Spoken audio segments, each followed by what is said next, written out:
yung problema. Ang kulit talaga, discrepancy nga eh. Wala nga report noong 2022. ng kulay. Of course, no offense meant to Attorney Kapunan. I'm just doing my job as counsel. So I found the question to be objectionable. If you noticed, medyo malimit lang naman yung pag-o-objecto kanina. Is yung findings ng COA report. O andyan naman yung COA report, wala namang masama. Sa mga public officials na tumanggap ng anumang regalo. Nag-ugat ang kaso dahil sa umunay pagtanggap ni Marcoleta ng mga donations mula sa mga negosyanteng sina Aristotle Viray. Grabe ho, ano? Akala natin matibay na, akala natin matigas itong si Kapunan. Inantok lang ho pala tayo. Wala ho tayong nakita magandang sagot, kundi tawag dito, hindi ho napaamin kung meron ho talagang nilustay itong ang OBP. O, discrepancy lang ang tanging sinasagot eh. Hindi naman ho kaso ang discrepancy. O, sasabihan ka lang niyan na magsumiti ka para mapunan natin ang kakulangan.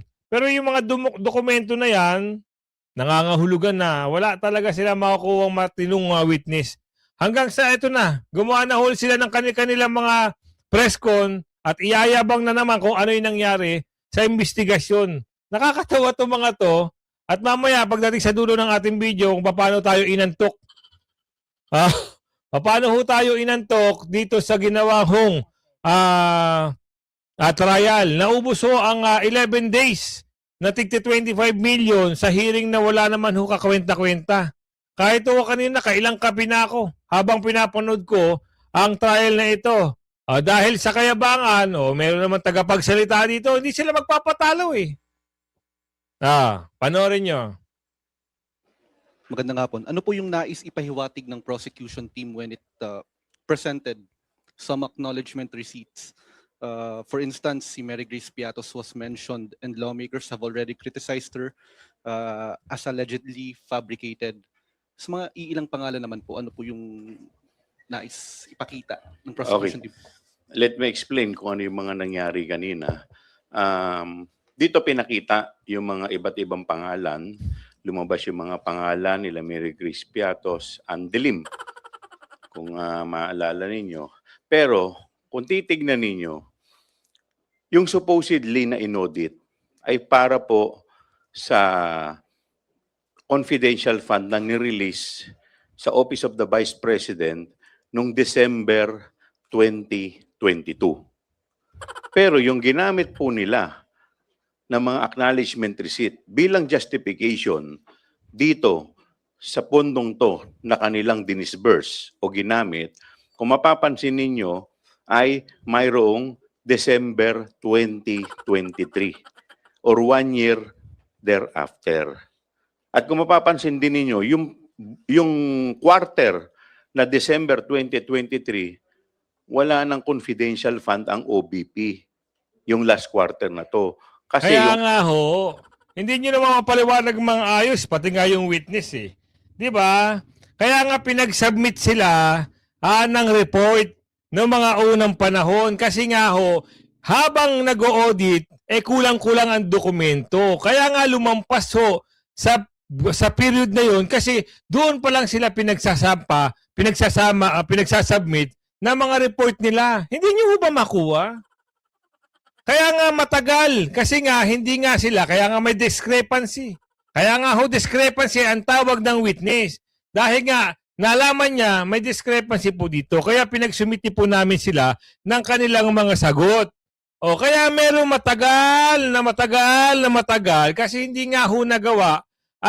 Kaya ito lang 2023 nagkaroon ng report. Kailan nyo ba inungkat yung mga ganyang bagay? Di ba inungkat nyo yan sa panahon na yan? Ngayon, doon palang kumukuha ng report ito kasi nga may discrepancy. Ang kulit nyo. Ano gusto niyo ng pamukha dito na naman? Meron namang kasalanan. Si Mary Grace Piatos, hinahanap nyo. Hindi nyo nga makikita nga kasi confidential. Ayaw nyo pa rin maniwala. Gusto nyo pa rin ipamukha sa taong bayan na meron namang problema si Bibi Sara, merong nilustay na pera. Saan nga nilustay? Wala nga kayong mabigay na pangalan at pagkakakilanlan kay Mary Grace Piatos. Wala ho rin nilustay. At kita nyo naman na kung paano ho sumagot ang witness, wala rin ho siya mabigay kung ano yung kasalanan at paano inubos daw di umano yung sinasabing 11 days. Anak ka ng tokwa, oh. 4 na quarter na meron ang OBP December 2022, first quarter ng 2023, second quarter ng 2023, at third quarter ng 2023. Pero yung ginagamit nilang justification para sa December 2022 ay nasa last quarter ng December 23. So dito pa lang makikita mo na yung problema. Ang kulit talaga, discrepancy nga eh. Wala nga ang report ng 2022. Kaya nga gumawa na nga ng paraan dahil, sinisilip nyo na nga. Sinisilip na ho kung saan daw ginamit ang pera. Bakit ba pakialamero kayo? Bakit ba kailangan yung hanapin kung sino at kanino ginastos ang pera? Hindi nyo naman ho budget yun. Budget ng OBP yun. Yun lang ho ang kasagutan doon. Kaya wag nyo na hungkutin dahil hindi nyo makikita si Mary Grace Piatos, hindi nyo makikita kung saan ho ginamit. Kaya nga confidential, hindi pwedeng sabihin. Ikaw nga may sikreto ka, hindi pwedeng sabihin kasi confidential. Sikreto mo yun. Ganon din ang Vice President. Yaang mga yan ay confidential para, wag ilabas sa lipunan kasi nga yan ho ay kahit nga si Ombudsman Martires, binaliwanag na yan eh. Bakit hindi nyo makuha yung punto? Ngayon, balik tayo dito sa impeachment. Sa trial kanina. Halos inantok na ho tayo. Gusto nyo ba ipagpatuloy itong sinasabi dito? Kayo ho. Kung pagpapatuloy natin, wala naman silang ibang babagitin dito, kundi, papabor sa kanila. Siyempre, kwento nila yan. Sila ho nag-ano dyan, press conference nila yan. Ay malamang sa malamang, mas bango ang pangalan nila dyan kaysa doon sa mga, against kay Bibi Sara. Ganun lang yun eh. Tuloy mo, konti na lang. Pangalawa, meron pa rin doon na ginamit na justification na ang petsa ay November 2022. Etong buwan na to, wala pang confidential fund. Dahil ang confidential fund, uulitin ko, ay para sa petsang December 2022. Hindi kasama ang November. Patunayan nyo. Kwento nyo yan eh. Bakit yung witness, puro discrepancy lang ang sinasabi? Di ba? Kaya ang hirap sa inyo, sinisingle out nyo lang yung Vice President, samantalang marami ho may confidential pa na matataas na posisyon sa gobyerno. Mapunta tayo dito sa nakakaantok. Parang ito si Atty. Kapunan kanina, humingi pa ho ng 3 minuto para lang umupo. Napagod din po wala yung matanda. Ngayon, alamin natin kung ano yung kala ko, exciting yung mapapanood natin. Kayo ba? Ako hindi na ako inantok ko talaga ako. Sobrang kaantokan ko. To the acknowledgement receipts that the counsel for respondent refuses to stipulate on, is it with this witness or the next witness? This witness, Your Honor, 845 acknowledgement receipts for the period, 11-day period, December 21 to December 31, Your Honor.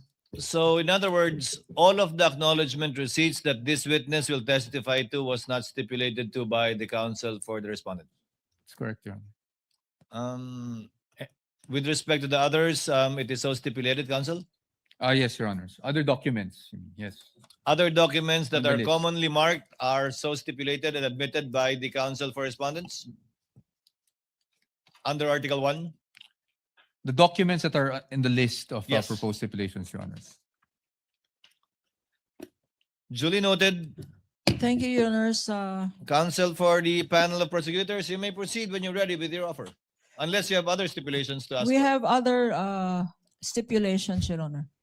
You may proceed, counsel. Secondly, that the office of the Vice President was allotted confidential funds in the amount of 125 million in December of 2022.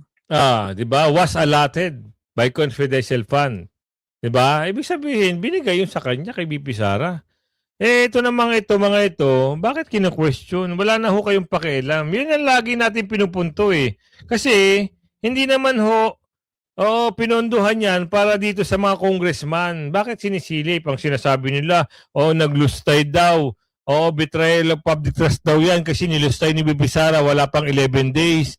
Hindi ho nasasabing wala pang 11 days. Ayaw lang sabihin kung saan ginagamit ng Vice President itong pera na ito. Meron na ho kayo napatunayan. Ano? Ano napatunayan nyo? Ito daw yung pag-withdraw. Tama, may withdraw kasi nga budget ng OBP. Ngayon, ano gusto nyo palabasin sa trial na ito? Naubos lang ho. Naubos lang ho ang 11 days na 25 million pero wala hong sumasang-ayon dito sa trial na ito kasi nga trial with publicity na lang. Sisirain ang pangalan ng mga Duterte, sisirain ang pangalan ni Bibi Sara para saan? Pagtakpan ng issue ng flood control. At bukod dyan, kailangan hindi makatakbo o ma-disqualified o impeachable with disqualification ang mangyari kay Bibi Sara para hindi na makatakbo. Yun ang target nila dito, siraan at patalsikin sa pwesto. Ngayon, kahit nakakaantok ang mga pinagagawa nyo at kahit naubos na ho yung 25 million na budget kada hearing o kada trial, pinakinggan namin ang trial nyo. Ganun pa rin. Wala ho rin talagang pagbabago. Walang kakupas-kupas yung mga witness nyo na hindi ho makapagsalita at hindi matumbo kung ano talaga at kung paano nilustay daw di umano ni Bibi Sara yung 125 million. 125 million ang liyagi nilang sinisilip samantalang 275 million na ho ang nauubos sa kaban ng bayan sa trial na ito.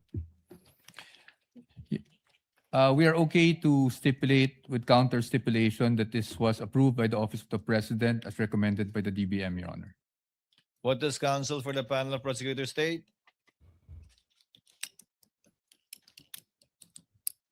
No, Your Honor. Yes. Yes, Your Honor. Di mo malaman kung ano ba talaga, kapunan, inaanto ka ba? Gusto mo lang munang hindi ikaw yung mag-interpolate, hindi ikaw yung sumampa dyan. Kasi naano ka na rito, tinawanan ka ni Atty. Popa. Di ba? Hindi ko alam kung nakapagkape ka na. Kasi kami talagang inanto kami. Halos inanto kami kanina sa mga pinagagawa nyo dyan. Paulit-ulit ang tanong, walang makuwang direksyon, walang maayos na sagot. Hanggang dito, naghumingi siya ng 3 minutes na pahinga, wala pa rin. Ito, ipapasok na natin. Pagbalik ho ng suspension galing sa 3 minutes, umarangkada na naman sila. Kaso nga lang, siyempre, alam yun, parang kahit gusto mong panoorin, parang wala ka na rin ganang panoorin kasi nga, ganun pa rin. Kung ano yung tanong nila paulit-ulit, hindi makakuha ng matinong sagot dito sa witness. Counsel for the panel of prosecutors. Yes, ma'am. If I may, Your Honor, as can be seen, the examination of the documents took more than 3 minutes. Just to attest that these documents are voluminous. And in connection therewith, Your Honor, since counsel has not agreed to a stipulation of all 845 documents, Ang dami nun eh. we call to rescue. Sa dami ba naman na 800? Tapos ganyan pa kayo magsalita. Ganyan pa kayo mag-trial. Antok ho ang inabot namin. Simula kayo alas 10, puro ganyan. Akala nga namin, yung pag hingin nyo ng 3 minutes sa suspension, akala namin hindi na kayo babalik eh. Dahil pagod na kayo sa katatayo.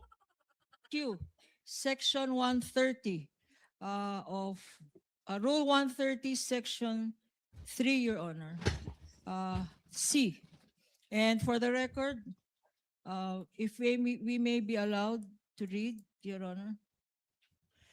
This rule on documentary evidence is the exception to the original document rule, which requires that all documents must be presented.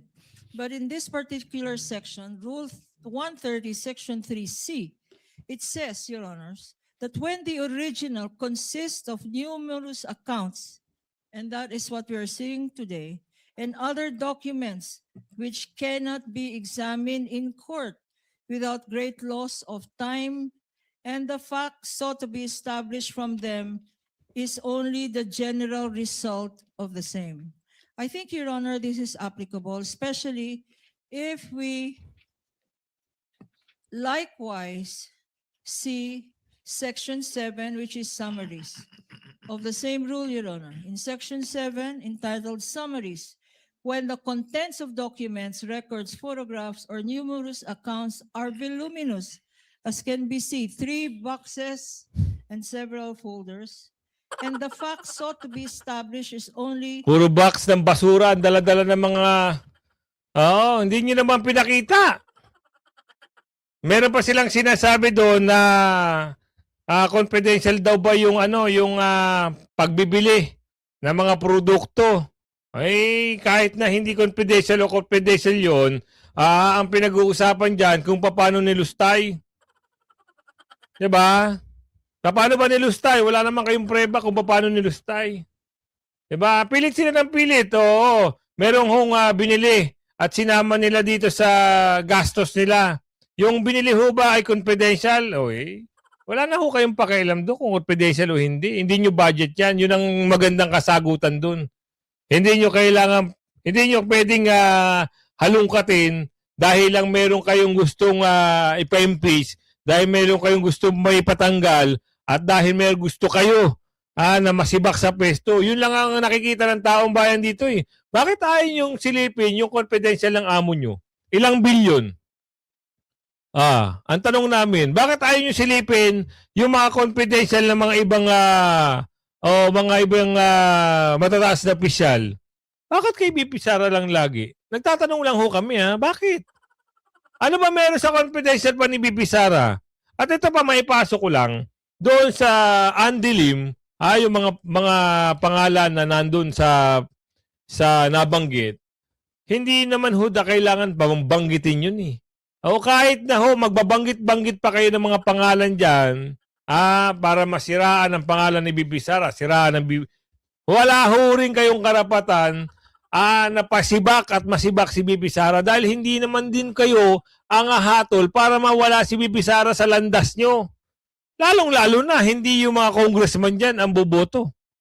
Kaya ang gagawin lang nila dyan, manira ng manira, sirain ang pangalan, hanggang masira ang pangalan. Akala naman nila, masisira nila ang pangalan ni BP Sara, tinatawanan lang kayo ng sambayan ng Pilipino. Dahil saan?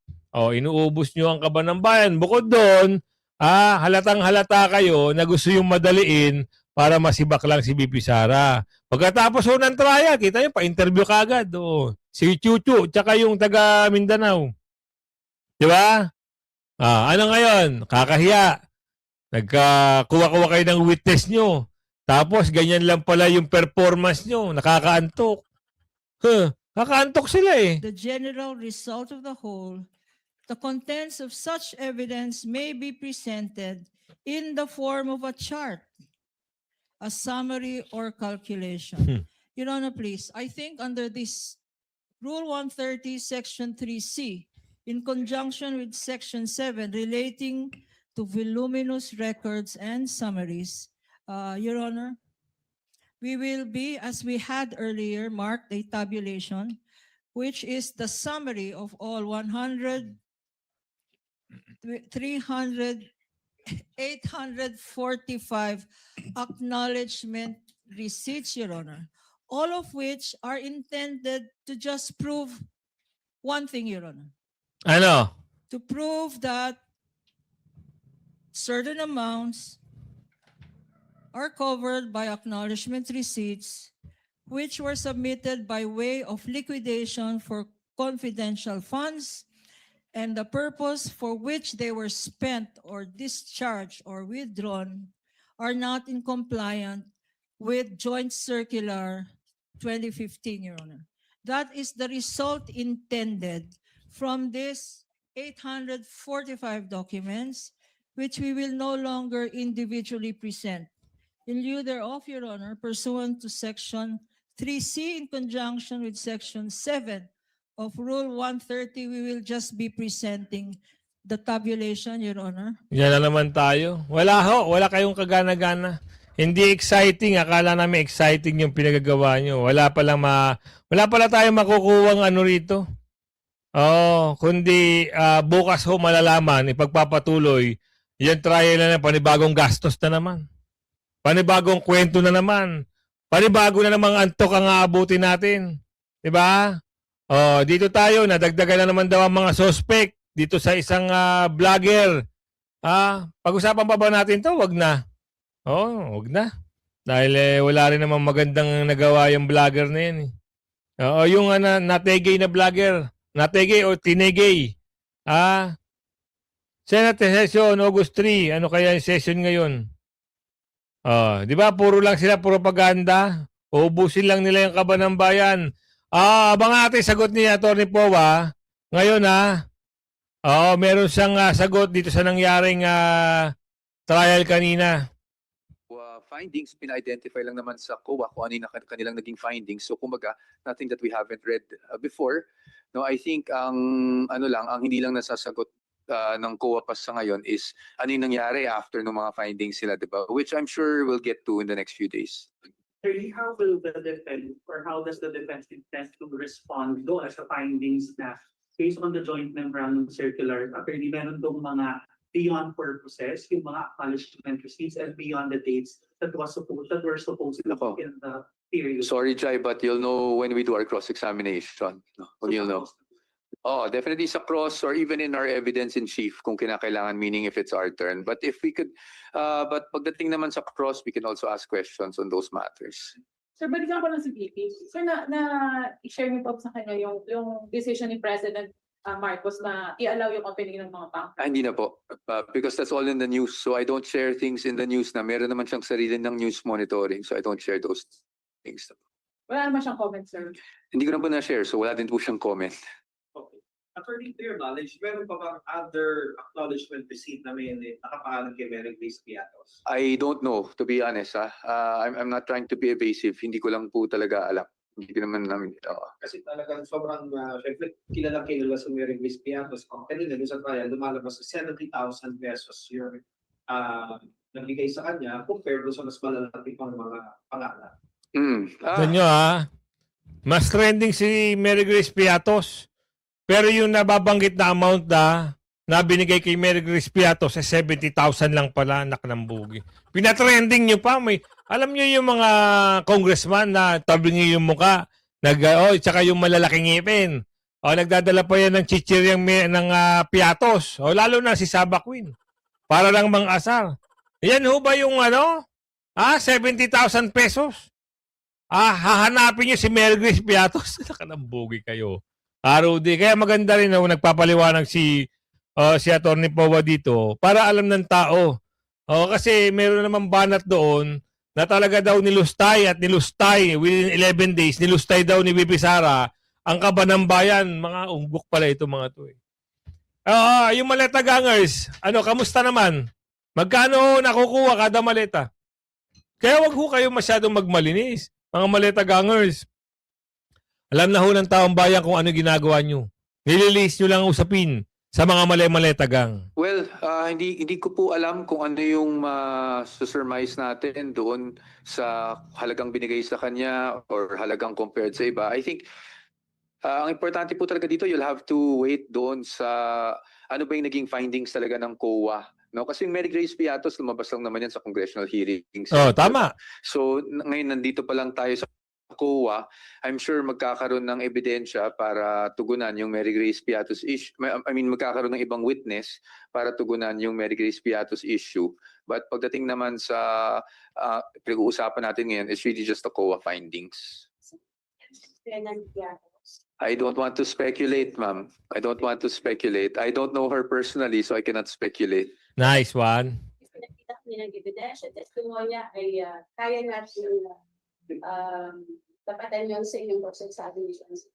Well, ayoko naman sabihin tapatan. I think sabihin na lang natin na kaya nating suriin yung mga naging findings ng COA para mapakita lang sa ating mga kababayan kung ano yung buong storya. No? Because this is just one side of the story. But again, factual lang din naman yung nangyari kanina, di ba? Lumalabas lang naman yung COA findings. So sa ating pagsusuri, as much as possible, syempre factual din lang po tayo. We'll stick with what COA knows. We cannot naman kasi add on to yung limitations ng witness kung ano lang yung participation niya dun sa testimonya na binibigay po niya. Attorney, bakit kayo nag-object doon sa undetailed? Sa akin lang naman po, although again, with all due respect no, to Attorney Kapunan dahil hindi ko naman po gusto talaga mag-object kung hindi kinakailangan. Yun lang kasi parang nabibigyan kasi ng kulay pag ganong mga pangalan. Although she stated naman for the record na she's just reading it the way it's written. So, but to me kasi ang dating sa akin is nabibigyan ng kulay. Of course, no offense meant to Attorney Kapunan. I'm just doing my job as counsel. So I found the question to be objectionable. If you noticed, medyo malimit lang naman yung pag-o-object ko kanina. Maraming bagay na sa tingin ko hindi na dapat objectan. At katulad nga kanina, nagkaroon kami ng issue na ang pinapa-strike out ko yung sagot. Ang sabi, dapat nag-object ako sa tanong. Well, kaya kinailangan kong i-put on record lang na hindi naman kasi talaga objectionable yung tanong, pero yung sagot yung objectionable. Kaya lang ako nag-object na, well, actually I did object. I moved that the answer be stricken off the record. So may mga ganong bagay, may mga ganong nuances, no? But Medyo nawala again, counsel Attorney Kapunan greatly. So I think it was it was an interesting. So, yun sagot ni Attorney Powa. Alam niyo, magaling din ito eh. Bilib ako dito sa abogado ni Bibi Sara. Alam niyo naman, hindi naman kukuha na basta-basta ang abogado itong si Bibi Sara. Alam niya ang kalidad at kapasidad ng kanyang mga abogado. Hindi siya ilalaglag nito. Kaya doon sa kanina nangyaring trial, kanina nangyaring pagtatanong, alam niyo ho, hindi ho nakakuha at hindi nakapuntos. Yung interpretasyon lang noon ng iba, akala nila meron hong nalustay, wala ho dong nalulustay pa. Ang kukunin lang ho doon kung paano ho. Paano ho kasi merong mga discrepancy, di ba? Paano nagkaroon ng discrepancy at paano napunuan. Kasi nga minamadali nito mga dorobo na ito yung report ng COA. Hindi pa nga tapos. Meron mga taon doon na hindi pa nakapag-submit ang mga OBP ng mga dokumento. Kaya nung pagdating ho ng mga ilang taon, nagkakaroon ho ng gap kung paano nila nagagamit yung mga dokumento nila. Ngayon, nagtataka sila, bakit? 2022 pa to. Tapos, sasagot lang sila ng report nila ng 2023. Anak ka ng tipaklong naman.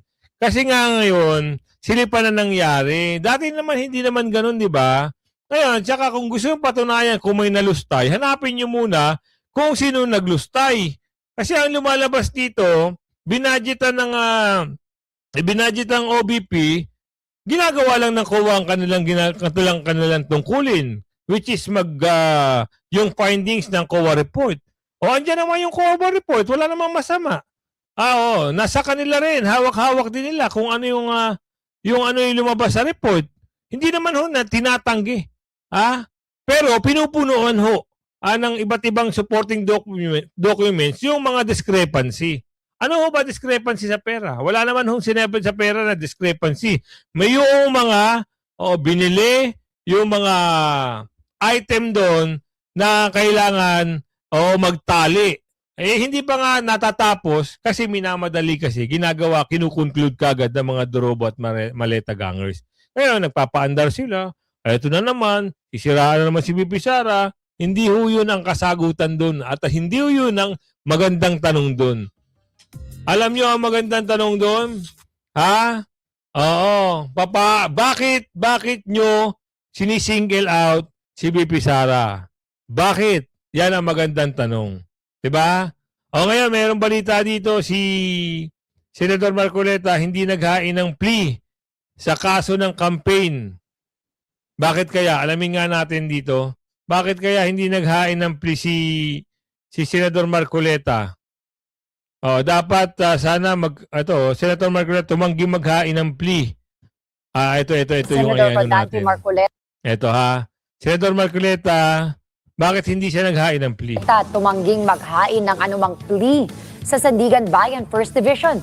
Si TJ Mendoza sa detalye ng balita. TJ?